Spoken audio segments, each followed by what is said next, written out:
bienvenue à une nouvelle édition de notre programme Femmes d'Égypte. La semaine dernière, nous avions commencé notre discussion avec Madame Amr Shafai qui nous a parlé de ses souvenirs d'enfance en France, puis son installation en Égypte. On avait commencé à parler de sa carrière comme directrice artistique et comme designer graphique. Aujourd'hui, nous allons continuer notre discussion avec elle. Bienvenue encore une fois à notre programme. Alors, on avait commencé à parler de votre carrière. À côté de vous, on voit quelques échantillons de votre travail et je peux constater que vous utilisez un amalgame entre les deux civilisations égyptiennes et françaises. Les motifs sont des motifs arabesques, mais également la réalisation est occidentale. Parlez-nous un peu de ces échantillons. Donc ça fait partie de ce que j'ai fait dernièrement, depuis que je me suis lancée comme indépendante dans le design graphique. Avant ça, comme je vous avais dit, j'étais directrice artistique en publicité dans les agences de publicité. Et il y a donc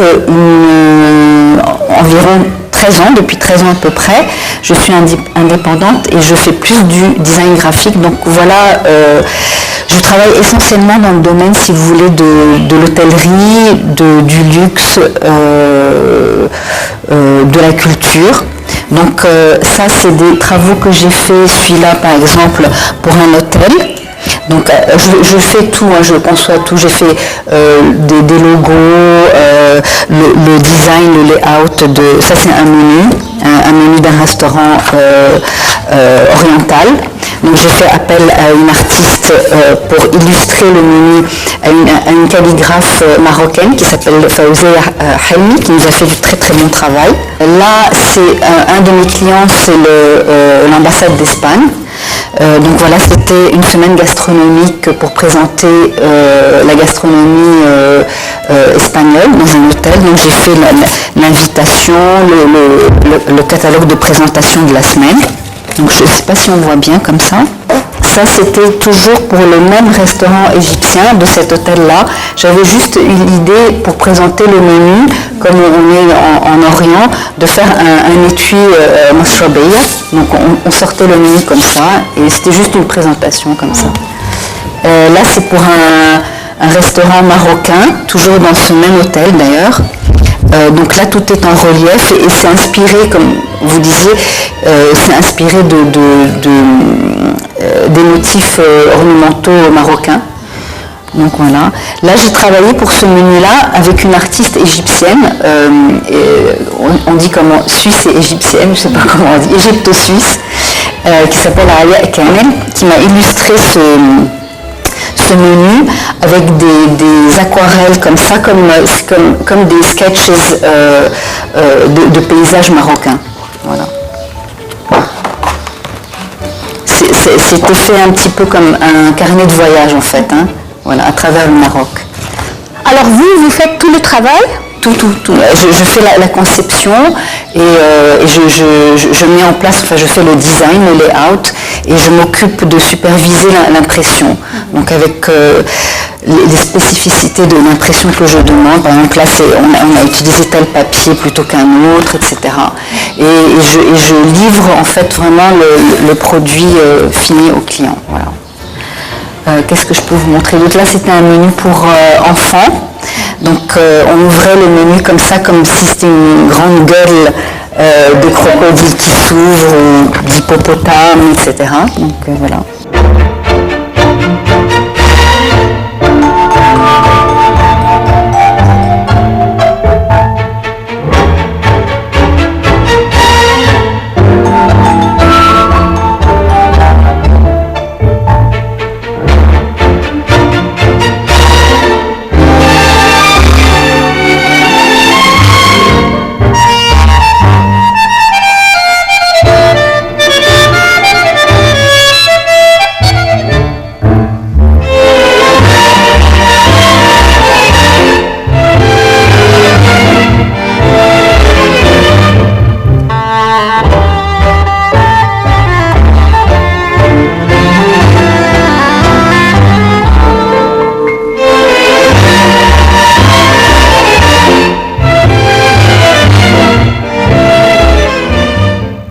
De retour en Égypte, vous avez travaillé pour une agence de publicité, mais à un moment donné, vous avez pris la décision d'entamer une carrière ou de continuer votre carrière en tant qu'indépendante. Alors, je voudrais savoir pourquoi vous avez pris cette décision et est-ce que c'était facile de le faire?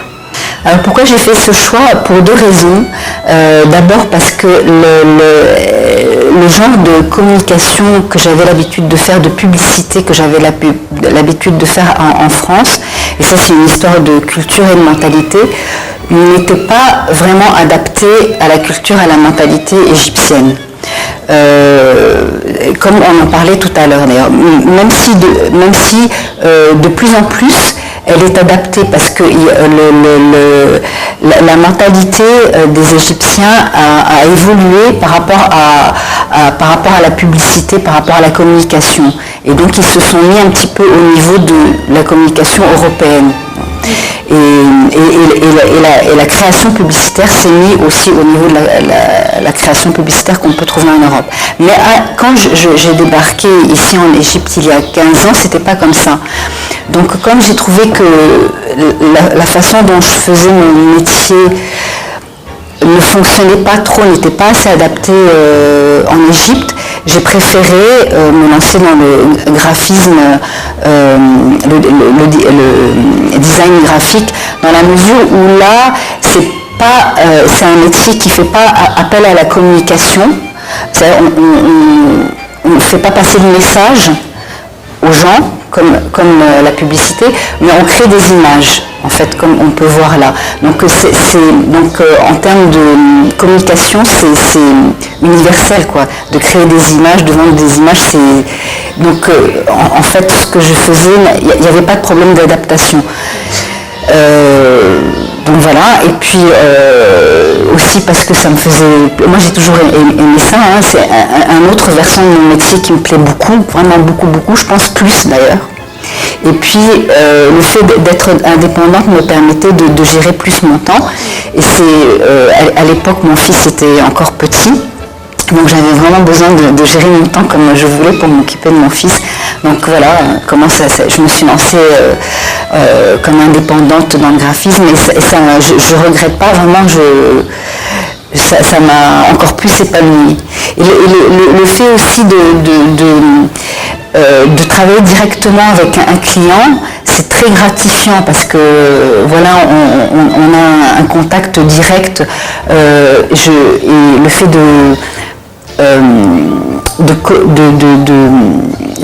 qu'ils me disent un petit peu ses attentes et que j'y réponde, etc.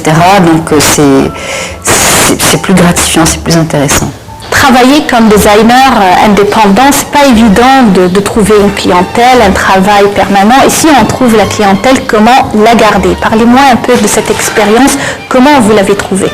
Le fait de se lancer en indépendant, c'est sûr que c'est plus risqué, c'est moins confortable que d'être salarié dans une agence de pub. Mais effectivement c'est le prix à payer parce que c'est plus insécure, c'est moins confortable, mais c'est plus d'abord c'est plus gratifiant, comme je vous disais, d'avoir ce contact direct avec le client. Et puis aussi, oui, on peut gérer son temps de travail comme on veut. On gère en fait sa petite entreprise comme on veut. Donc le côté négatif de ça, c'est qu'effectivement, on n'a pas tous les jours du travail. Donc, être indépendant, dans n'importe quel domaine, c'est toujours, il y a le on et le off. Parfois, il y a du travail, parfois, il n'y a pas de travail. Mais c'est comme ça. Donc, on essaie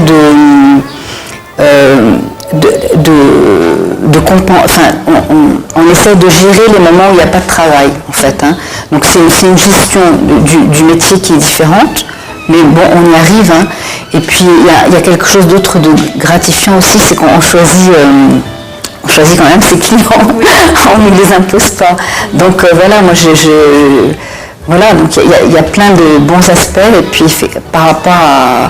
Mais c'est bien, je veux dire, c'est bien moi, ça ne me dérange pas qu'il y ait un côté un peu risqué, un peu pas confortable. C'est pas dérangeant.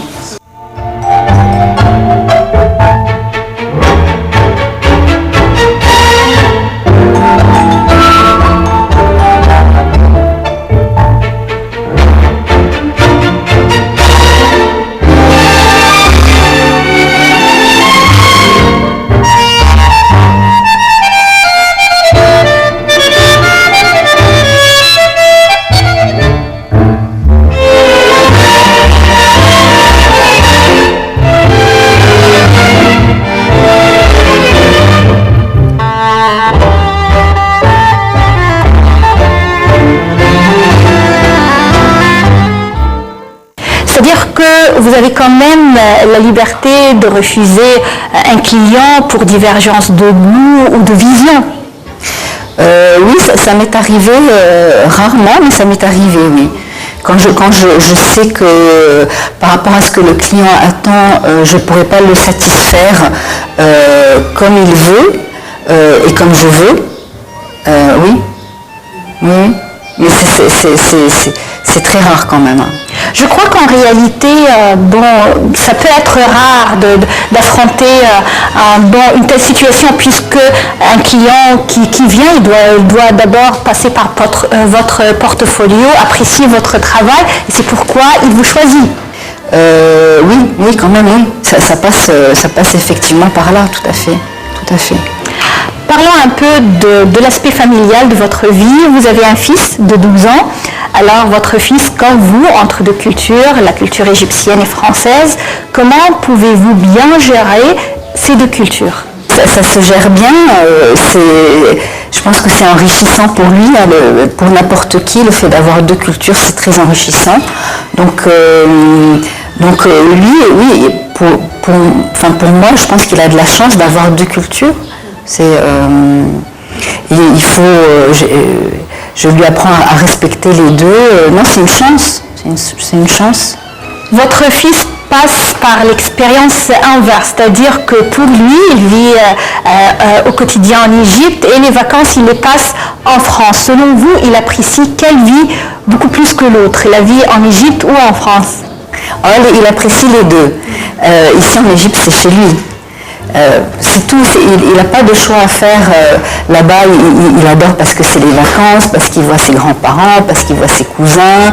On va au bord de la mer là-bas, alors qu'ici on a les plus belles plages du monde, mais on va là-bas. Non, il apprécie là-bas parce que c'est la période des vacances avec la famille, et ici parce que c'est chez lui, c'est tout. Il considère l'Égypte chez lui. Ah oui. Oui.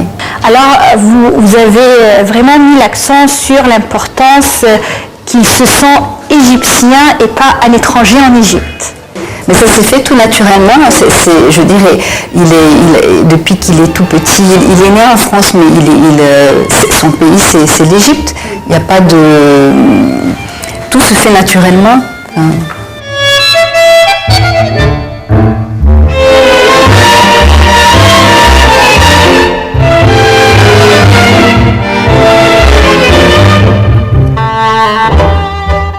Qu'est-ce que vous faites en commun avec votre enfant ? Écoutez, pour dire la vérité, je fais de moins en moins d'activités avec lui. J'en ai fait beaucoup quand il était plus petit. Maintenant, c'est un préadolescent, donc il a moins besoin de moi. Il a ses activités à lui personnelles. Il a ses amis, surtout. Et puis il a moins besoin de moi. Je pense que c'est à un moment donné, c'est vrai qu'il faut c'est maintenant, il faut qu'il aille vers l'extérieur plus. Donc voilà, la plupart de ses activités, c'est quand même avec ses amis. Donc c'est normal.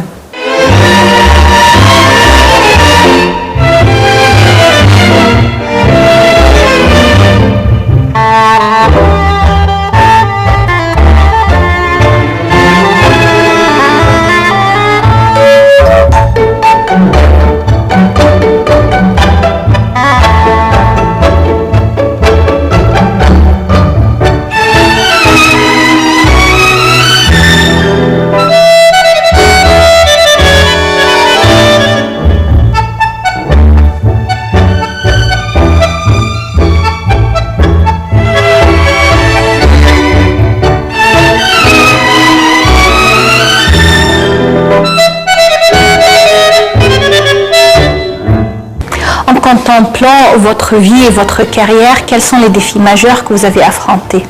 Les défis, déjà un défi quand même, c'était de quitter la France, la famille et les amis et de venir vivre ici. Donc, ça c'était quand même un très grand défi pour moi, en tout cas je l'ai senti comme ça. Et j'ai eu raison de le faire. Qu'est-ce qu'il y aurait d'autre comme défi? L'autre défi, c'est aussi de quitter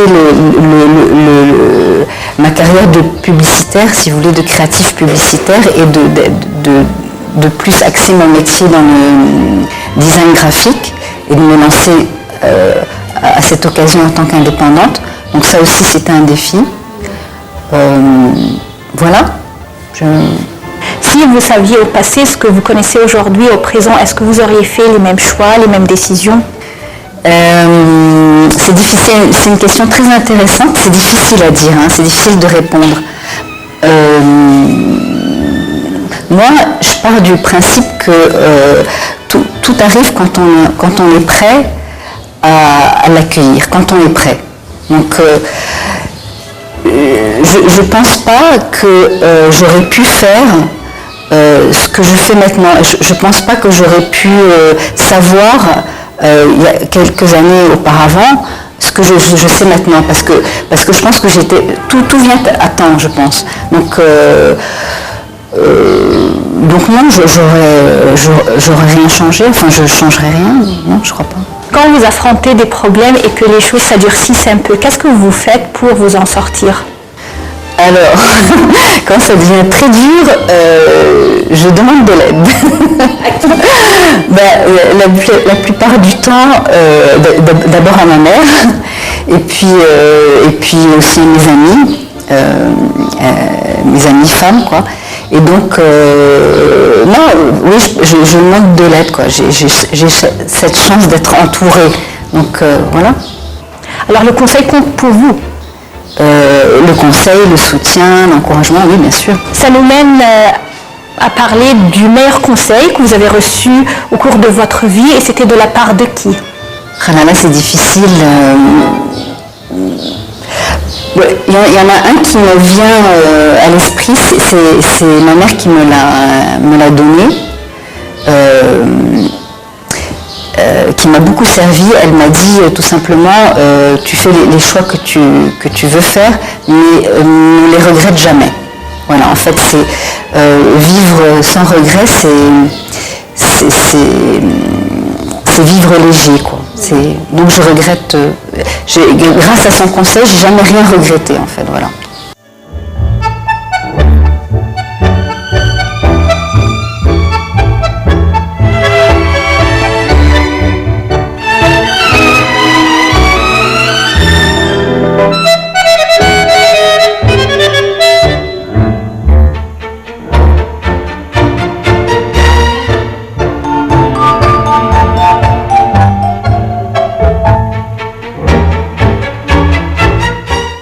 Chacun d'entre nous a ses petites craintes, ses peurs. Quelles sont vos craintes à vous? Alors ma principale crainte, c'est... Enfin, il y en a deux. La première, c'est que je veux tout simplement que mon fils soit heureux, que ce soit un homme heureux. La deuxième, c'est qu'en fait, j'ai peur de tomber malade. Je voudrais être en bonne santé pour l'accompagner le plus longtemps possible. Voilà, c'est tout. Quelle était la meilleure décision que vous avez prise au cours de votre vie et la pire décision? La meilleure, en fait, c'est de venir vivre ici, puisque j'ai rencontré le père de mon fils et que on a eu mon fils. Le pire, je crois que j'ai pas pris de pire décision, je crois pas. Il n'y a rien qui me vient à l'esprit là. Selon vous, comment une femme peut-elle bien gérer sa vie entre les responsabilités à la maison et les responsabilités professionnelles afin d'arriver à un équilibre? C'est difficile, hein. Je ne sais pas comment, parce que moi je crois que j'y arrive pas. Non, c'est difficile. Quand je travaillais, j'avais une nounou, heureusement, qui s'occupait de mon fils. Donc ça m'a quand même permis de travailler. Non, mais c'est difficile d'équilibrer les choses. Hein. Il n'y a pas de recette, et puis c'est pas facile.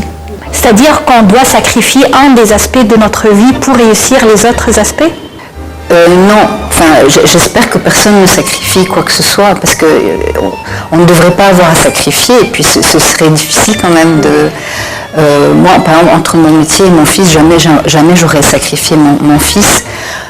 J'aurais plutôt sacrifié mon métier, ça c'est sûr. Mais et puis les choses se passent au quotidien. C'est par exemple, moi je crois que sans avoir sacrifié mon fils, mais il a eu de temps en temps à être patient. Il a eu à apprendre à être patient parce que j'avais d'autres choses à faire. C'est pas un sacrifice, mais il a appris à avoir une certaine attitude par moment. Voilà, c'est des choses qui se gèrent comme ça. Par exemple, moi je me suis lancée en tant qu'indépendante pour effectivement, on a eu donc cette chance-là que moi je pouvais l'accompagner à toutes ses activités de sport, de toutes les activités qu'il avait après l'école. Je l'accompagnais à l'école, je le ramenais de l'école. Comme j'ai fait ce choix-là, je pouvais gérer mon temps comme je voulais. Donc ça c'était très bien de pouvoir être avec lui quand je voulais ou quand lui voulait. Voilà, à côté de ça, par exemple, quand j'avais beaucoup de travail, la seule chose que je trouvais à faire, c'était de travailler la nuit. De temps en temps, quand j'étais débordée de travail, je faisais ce que j'avais besoin de faire avec mon fils. C'est pas arrivé souvent, heureusement, mais il m'est arrivé de travailler la nuit. Ça ne me dérangeait pas parce que j'étais très tranquille, du coup. Voilà.